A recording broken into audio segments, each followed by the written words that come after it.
नमस्कार दोस्तों, मैं विशाल दुबे और आज हम एक ऐसे सफर पर निकलने वाले हैं जो विज्ञान की सीमाओं को तोड़ता है, दर्शन की गहराइयों में उतरता है और धर्म के सबसे बड़े सवालों से टकराता है। यह सफर है चेतना को समझने का, कॉन्शियसनेस। आप जो मुझे इस वक्त देख रहे हैं और सुन रहे हैं, यह अनुभव, यह मैं हूँ का एहसास, ये कहाँ से आता है? क्या यह आपके मस्तिष्क में जल बुझ रहे कुछ न्यूरॉन्स का खेल है या कुछ और है, कुछ गहरा, कुछ सनातन? क्या हमारी चेतना और जिसे धर्म आत्मा कहता है वो एक ही चीज है या अलग अलग? इस सवाल ने हजारों सालों से ऋषियों, मुनियों, दार्शनिकों और अब वैज्ञानिकों को उलझा रखा है। आज हम इसी रहस्य की परतें खोलेंगे। हम वेदों की प्राचीन बुद्धिमत्ता से लेकर न्यूरोसाइंस की आध्यात्मिक प्रयोगशालाओं तक की यात्रा करेंगे। तो तैयार हो जाइए, क्योंकि यह सिर्फ एक वीडियो नहीं बल्कि आत्म अन्वेषण की एक यात्रा है। चेतना की खोज में सबसे पहले हम चलते हैं भारत की आध्यात्मिक भूमि पर, जहाँ हजारों साल पहले उपनिषदों के ऋषियों ने इस पर गहरा चिंतन किया था। हिंदू धर्म, विशेष रूप से वेदांत दर्शन में, चेतना को किसी व्यक्ति या मस्तिष्क के उपज नहीं माना गया है। यहाँ चेतना को ही ब्रह्मांड का मूल आधार माना गया है। इसे कहते हैं ब्रह्म, द अल्टीमेट रियलिटी। और हमारे अंदर से जो व्यक्तिगत चेतना है, जो मैं का अनुभव है, उसे आत्मा कहा गया है। वेदांत का सबसे क्रांतिकारी विचार है महाकाव्य, अहम ब्रह्मास्मि, यानी मैं ही ब्रह्म। इसे ऐसे समझिए जैसे एक घड़ी के अंदर का आकाश और बाहर का अनंत आकाश तत्व में एक ही है, बस घड़ी की दीवार ने एक भ्रम पैदा कर दिया है।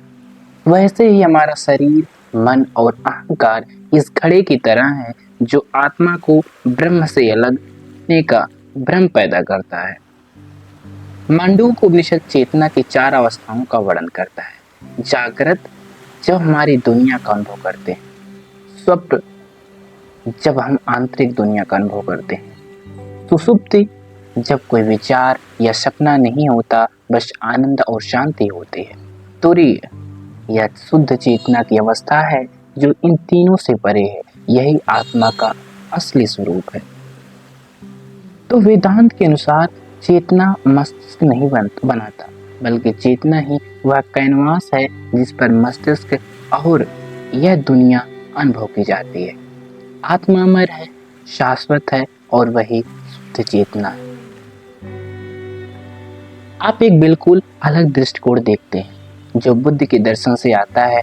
यह वेदांत के शाश्वत आत्मा के विचार को सीधी चुनौती देता है। बुद्ध ने आत्मा या अनंतता का सिद्धांत दिया, जिसका अर्थ है नो सेल्फ या नो सोल। बुद्ध के अनुसार जिसे हम मैं या आत्मा कहते हैं, वह कोई अस्थायी ठोस चीज नहीं है, बल्कि यह 5 चीजों का एक लगातार बदलता हुआ प्रवाह है, जिन्हें पंच स्कंध कहते हैं। रूप, फॉर्म, वेदना, सेंसेशन, संज्ञा, परसेप्शन, संस्कार, मेंटल फॉर्मेशन और विज्ञान, कॉन्शियसनेस। इसे समझने का सबसे अच्छा उदाहरण है एक नदी। आप एक नदी को देखते हैं, उसे एक नाम देते हैं, जैसे गंगा। पर क्या वह गंगा कोई स्थिर चीज है? नहीं, वह तो पानी का एक निरंतर प्रवाह है जो हर पल बदल रहा है। ठीक इसी तरह हमारी चेतना भी विचारों, भावनाओं और संवेदनाओं का एक प्रवाह है। कोई अस्थायी आत्मा या मैं इसके पीछे नहीं बैठा है। चेतना एक घटना है, कोई वस्तु नहीं। तो देखिए, पूर्वी दर्शन में ही हमें 2 शक्तिशाली फिर भी विपरीत विचार मिलते हैं। एक तरफ शाश्वत आत्मा और दूसरी तरफ निरंतर बदलती चेतना का प्रवाह। अब हम हजारों साल आगे जाते हैं और देखते हैं आधुनिक विज्ञान इस पहेली को कैसे सुलझाने की कोशिश कर रहा है। विज्ञान के लिए हर चीज पदार्थ और ऊर्जा है, तो चेतना क्या है? न्यूरोसाइंस में मस्तिष्क ही मन। न्यूरोसाइंस का मुख्य धारा का दृष्टिकोण कहता है कि चेतना मस्तिष्क की एक ही उपज है। यह हमारे सिर के अंदर मौजूद लगभग 1.5 केजी के इस अंग में मौजूद 86 अरब न्यूरॉन्स के जटिल नेटवर्क की गतिविधि का परिणाम है। वैज्ञानिकों ने एमआरआई जैसी तकनीकों से यह पता लगाया है कि जब हम कुछ सोचते हैं, महसूस करते हैं या निर्णय लेते हैं तो मस्तिष्क के कौन से हिस्से सक्रिय होते हैं। इस दृष्टिकोण के अनुसार आत्मा जैसे किसी चीज के लिए कोई जगह नहीं, चेतना एक इमर्जेंट प्रॉपर्टी, ठीक वैसे ही जैसे पानी के अणु H2O खुद गीलापन नहीं होता, लेकिन जब खरबों अणु एक साथ आते हैं तो गीलेपन का गुण उभरता है। वैसे ही एक न्यूरॉन में चेतना नहीं, पर अरबों न्यूरॉन्स के जुड़ने से चेतना का अनुभव पैदा होता है। लेकिन यहाँ विज्ञान एक दीवार से टकरा जाता है। इसे दार्शनिक डेविड क्लैमर्स ने दी हार्ड प्रॉब्लम ऑफ कॉन्शियसनेस कहा है। इसी प्रॉब्लम यह पता लगाना है कि मस्तिष्क सूचना को कैसे प्रोसेस करता है, लेकिन हार्ड प्रॉब्लम यह है कि यह सब अनुभव जैसे क्यों लगता है। जब आप लाल रंग देखते हैं तो आपका मस्तिष्क सिर्फ 700 नैनोमीटर की वेवलेंथ को प्रोसेस नहीं कर रहा होता। आपको लालिमा एक निजी व्यक्तिपरक अनुभव होता है। यह अनुभव कहाँ से आता है? न्यूरोसाइंस यह तो बता सकता है कि क्या हो रहा है, पर यह नहीं बता सकता कि क्यों। यह एक ही अनुभव की तरह महसूस हो रहा है। इस हार्ड प्रॉब्लम की वजह से कुछ वैज्ञानिक और विचारक पारंपरिक न्यूरोसाइंस से आगे जाकर क्वांटम भौतिकी में जवाब तलाश रहे हैं। यह एक विवादास्पद लेकिन आकर्षक क्षेत्र है। क्वांटम भौतिकी में हमें बताती है कि बहुत छोटे स्तर पर वास्तविकता अजीब व्यवहार करते हैं।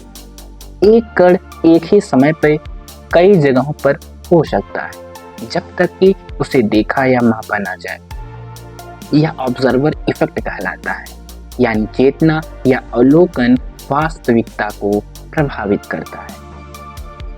इसी से प्रेरित होकर ऑक्सफोर्ड के भौतिक शास्त्री सर रॉजर पेनरोज और एरिज़ोना विश्वविद्यालय के स्टुअर्ट हैमरॉफ ने ऑर्चरेस्टेड ऑब्जेक्ट रिडक्शन थ्योरी दी है। उनका प्रस्ताव है कि चेतना हमारे न्यूरॉन्स के अंदर मौजूद माइक्रोट्यूबल्स नामक सूक्ष्म नलिकाओं में होने वाली क्वांटम प्रक्रियाओं से उत्पन्न होती है।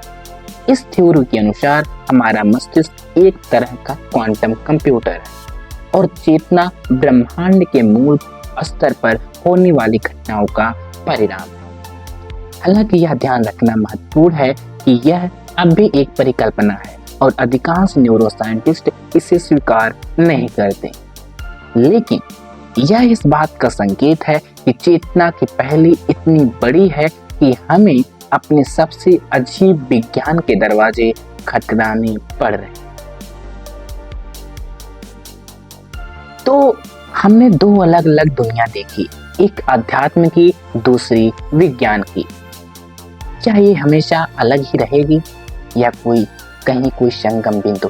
चलिए तलाशते हैं। जरा सोचिए, वेदांत कहता है कि एक ही सार्वभौमिक चेतना है जो हर चीज का आधार है। क्वांटम भौतिकी भी एक यूनिफाइड फील्ड की बात करती है जिससे सारा पदार्थ और ऊर्जा निकलती है।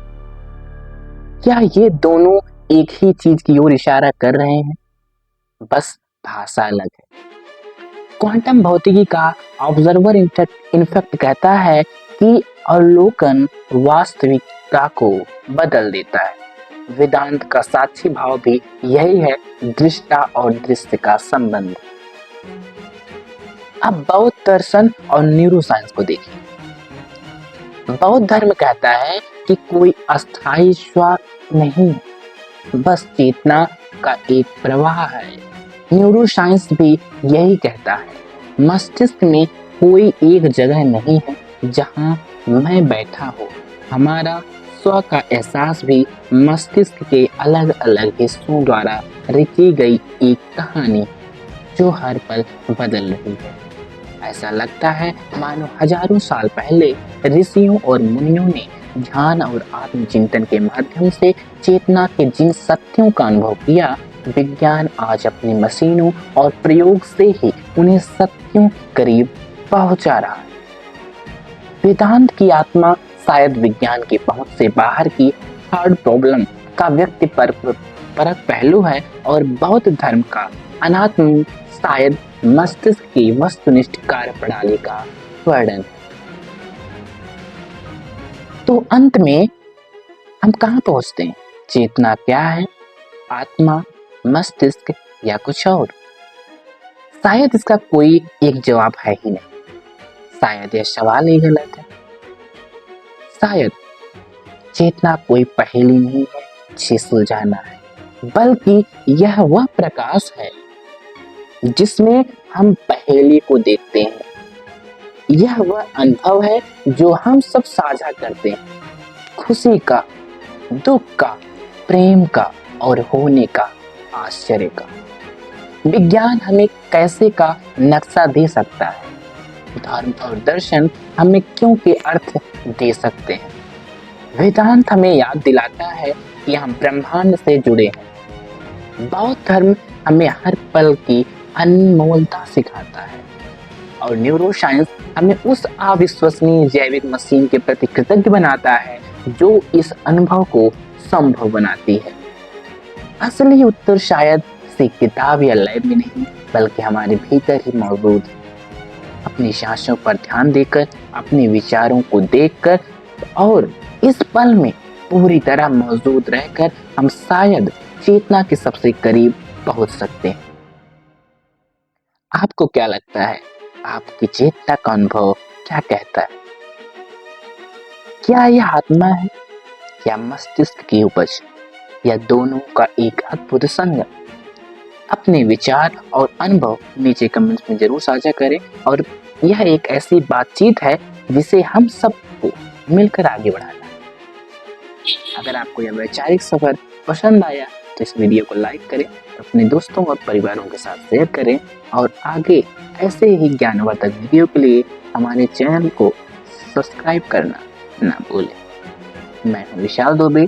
अगली बार तक सोचते रहिए, खोजते रहिए। नमस्कार।